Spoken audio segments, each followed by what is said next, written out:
A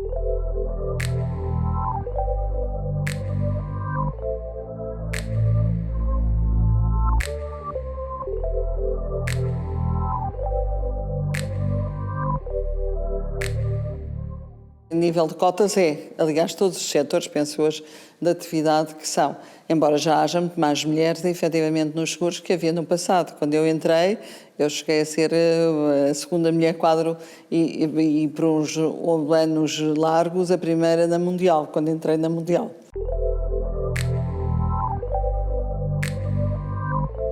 O Mundial teve, uns anos depois, uma experiência de criar uma unidade comercial, técnicos comerciais, mulheres, uma rede comercial mulher, própria da casa, mas não teve sucesso.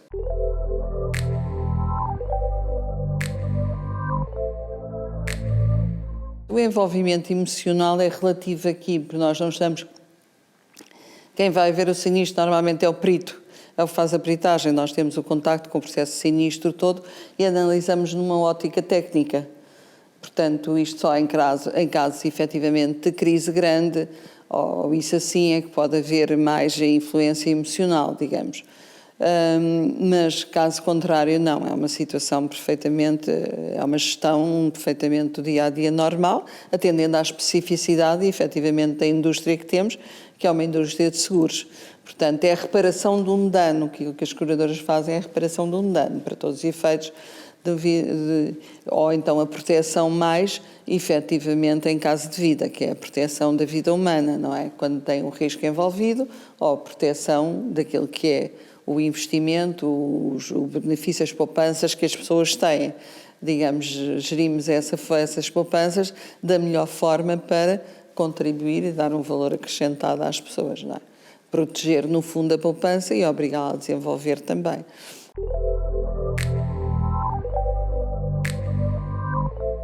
É absolutamente indiferente.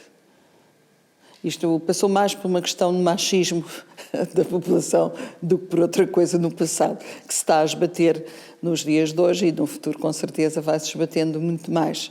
Até porque, segundo artigos que eu no outro dia li, as mulheres continuam a predominar, digamos, nas licenciaturas, há mais mulheres do que homens, talvez porque a mulher seja mais, digamos, ativa e, portanto, com mais objetivo, mais, digamos, intuito em desenvolver, pelo menos, pronto, e isso é subjacente à própria característica, penso, da mulher.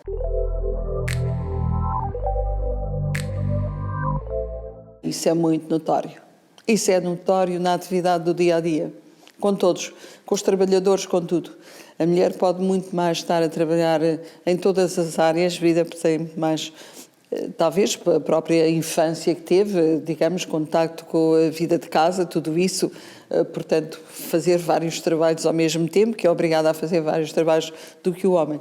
O homem é capaz de ser bom, mas tem que estar muito concentrado, por vezes, no trabalho que está a fazer. É diferente, é um caso curioso. Pode ser educacional, vir do educacional, que é natural.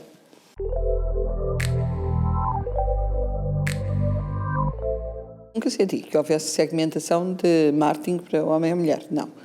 A comunicação é praticamente unissexa e assim não funciona exatamente o que está efetivamente as companhias o que vendem, porque o seu próprio produto é efetivamente da proteção dos bens que as pessoas têm, obviamente, sejam de bens, casa, etc., praticamente reais, seja depois da própria vida humana. Não, isso nunca houve. É perfeitamente unissexo.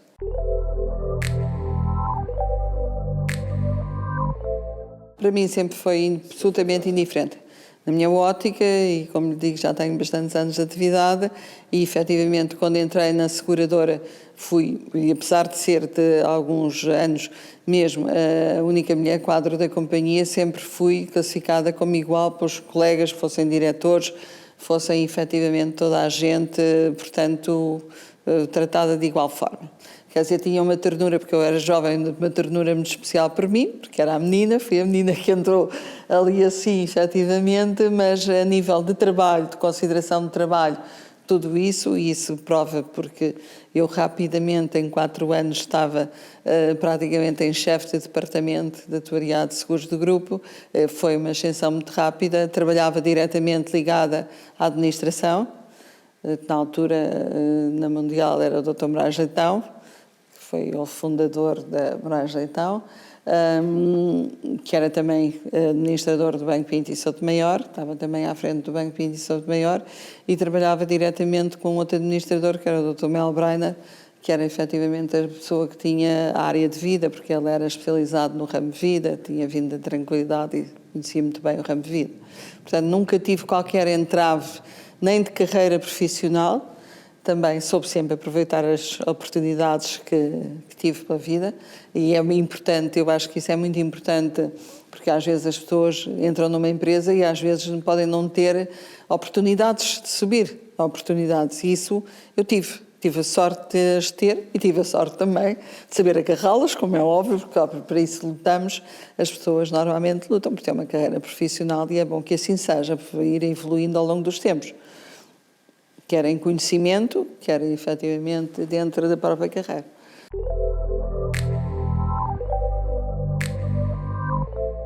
É um método forçado, infelizmente, porque deveria ser um método natural, digamos, das empresas evoluírem para isso. Mas eu penso que o futuro vai ser esse, porque à medida que cada vez mais as mulheres estão a entrar, são licenciadas, têm formação superior mais do que homens, isso vai ser naturalmente vai acontecer. Hoje, por exemplo, já a nível da administração de seguradoras há umas mulheres. Portanto, há uma ou outra, pelo menos que eu conheça, pelo menos uma em cada companhia é capaz de, não sei, nem todas, mas algumas companhias já têm, efetivamente, nos bancos também já há. Portanto, não são as cotas de paridade, 50-50, não existe uma paridade, mas já há, portanto, e no passado isso não existia. Portanto, é natural que isso com o tempo, e se calhar as mulheres, se calhar predominantemente, irão no futuro até ter a oportunidade de ter a maioria, não sei.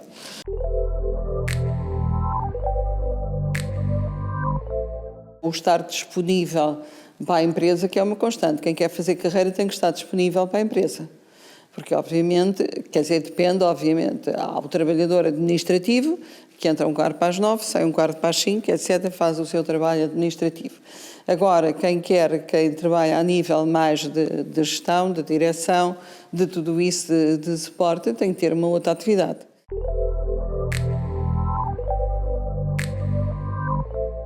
Aqui em Portugal nós temos poucas experiências, o maior mercado segurador é o francês. E eu normalmente acompanho, não só porque a minha segunda língua é o francês também, acompanho muito aquilo que se passa no mercado francês e leio revistas francesas de especialidade. E as estatísticas que eles lá fizeram, para isso posso lhe dizer que relativamente à máquina, eles já têm estatísticas feitas vis-à-vis aquele cliente que vai à máquina fazer o contrato de seguro ou que prefere um mediador. E ainda o mediador não foi destituído. As pessoas continuam a preferir efetivamente o contacto cara a cara com o mediador, em especial da ligação ao mediador. Isto já é estatisticamente apurado por eles. Eles estão a ver. Estas coisas vão talvez para uma juventude, é capaz de demorar ainda alguns anos a que isso seja possível. No entanto, eu pessoalmente tenho dúvidas para certos e determinados ramos. Porque a credibilidade é uma valia muito importante e essa não se desfaz com facilidade, portanto não é qualquer máquina que a substitui. Portanto, um cara a cara com uma pessoa em quem nós temos confiança, ou uma instituição em quem se tem confiança, a pessoa é capaz de arriscar e fazer, seja um investimento, seja efetivamente qualquer bem que tenha. Se for uma viagem, obviamente até no telemóvel, quando está no aeroporto, faz o seguro de viagem, não é? Agora, se for um investimento grande, já não vai fazer por telemóvel, não é? Nem sabe. Portanto, estas coisas eu acho que vão demorar algum tempo e vamos ver se vão ter algum efeito ou não. Porque hoje já há robôs e eu, por acaso, há uns, no outro dia a telefonar para o banco, as pessoas aparece-lhe um robô, não é a falar e o que quer, e o robô não entende o que eu digo. Portanto, como é que ele pode fazer seguro de autorresposta? Não é? Portanto, nós interrogamos. Eu, para mim, ainda não tenho. Acho que ainda estamos longe dessa realidade, muito longe dessa realidade, e vai demorar algum tempo. Vai demorar muito tempo a perder-se toda e a ter credibilidade nessa situação.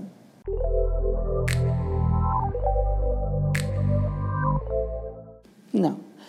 Só há um comportamento, efetivamente, um bocadinho diferente da mulher e quando tem crianças pequenas. Mas apesar hoje que o homem também substitui um bocado a mulher, isso divide-se.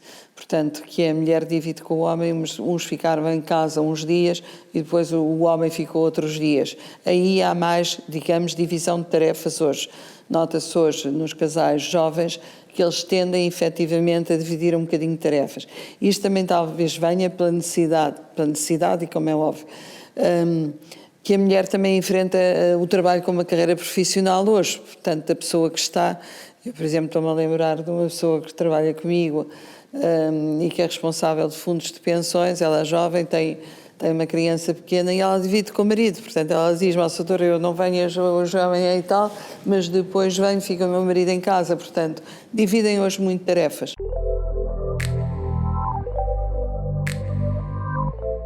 Depende de cada pessoa. Eu, por exemplo, a nível de feitio, eu seria incapaz de estar numa carreira de investigação.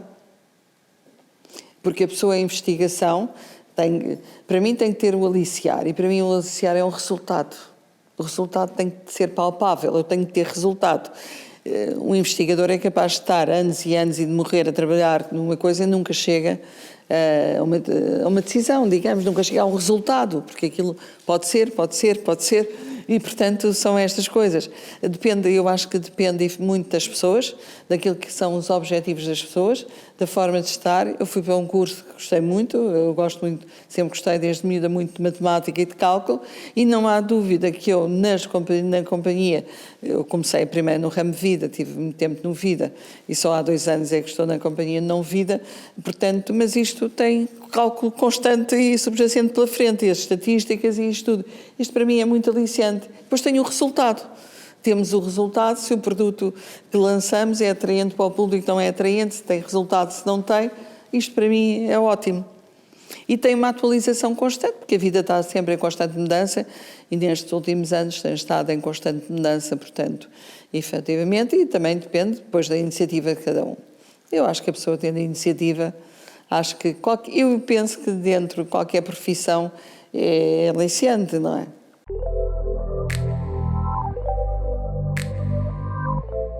Tem capacidade e atrai. E atrai, efetivamente, porque não há jovens.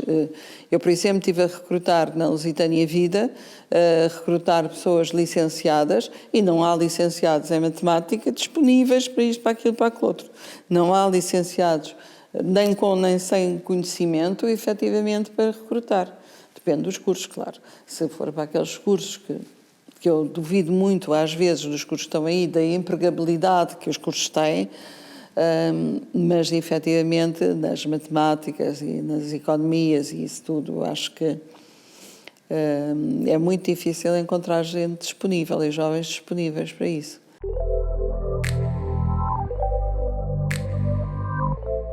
Os cursos têm que ser bons, primeiro que tudo. As pessoas que saem das universidades têm que saber têm que ter as bases necessárias para entrar numa empresa e poder ter efetivamente sucesso e aquilo ser útil à empresa e saber fazer as coisas, não é? Isto é tal e qual, porque é que desapareceram os cursos de eletricistas, de canalizadores, disto e daquilo, que nós não encontramos ninguém para fazer esses cursos. E depois há os cursos hoje que eu não entendo, que eles dizem que são profissionais e que são equiparados ao 12º ano e que não se entende para que é que aquilo serve.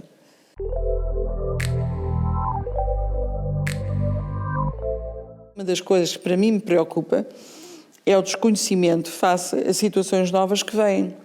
Portanto, porque o senhor veja, a introdução dos elétricos, dos carros elétricos hoje, os carros, obviamente, que o seguro automóvel é fundamentalmente a responsabilidade civil, ou seja, a batida que eu faço num carro. A batida que eu poderei fazer num carro elétrico, o sinistro que advém para a companhia de bater num carro elétrico pode ser muitíssimo superior.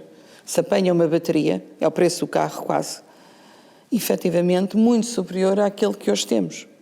Nós estamos, neste momento, a lidar com autênticas incógnitas. E depois, também há o seguinte, para mim, e ontem estabeleci, porque é bom, os resseguradores trabalham a nível mundial, portanto, eles têm uma capacidade de fazer estatísticas mundialmente que nós não temos. Eles têm conhecimento do que se passa na América, eles todos resseguram, digamos, bens americanos e companhias americanas, etc. Os resseguradores têm o mundo e eu sensibilizei-os para este, porque para mim, o senhor veja, as companhias sofrem efetivamente os sinistros, obviamente, quando sofrem os sinistros e quando a sinistralidade sobe e o aumento do custo sobe, tem que subir o preço do seguro, para todos. Até que medida é que é legítimo eu estar a subir o preço dos seguros para os outros que não têm carros elétricos? Está a ver? E isto vai acontecer enquanto nos primeiros anos dos elétricos, enquanto não representarem uma fatia significativa, efetivamente, dos automóveis que andam todos a circular. Quando for uma fatia significativa, as coisas podem ter que mudar, porque eu posso ter que estratificar e dizer, não, os elétricos só têm um comportamento, pagam isto e os outros pagam aquilo, uns pagam para os outros.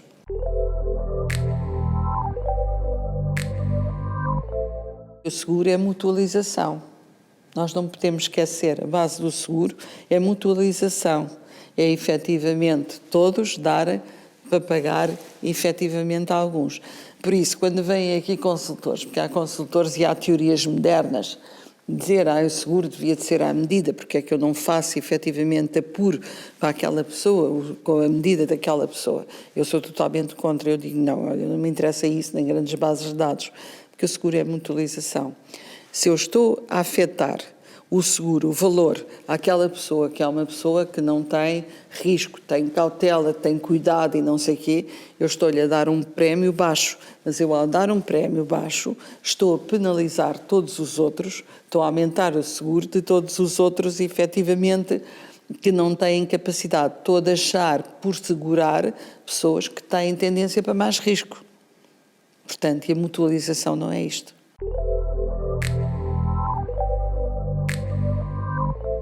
Isso é a negação do seguro.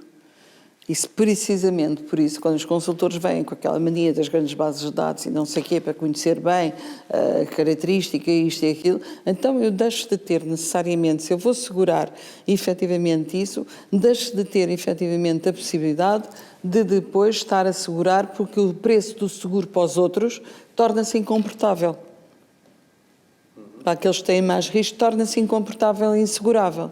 E não é isso a reparação do bem da sociedade. A sociedade tem que ser vista como um todo.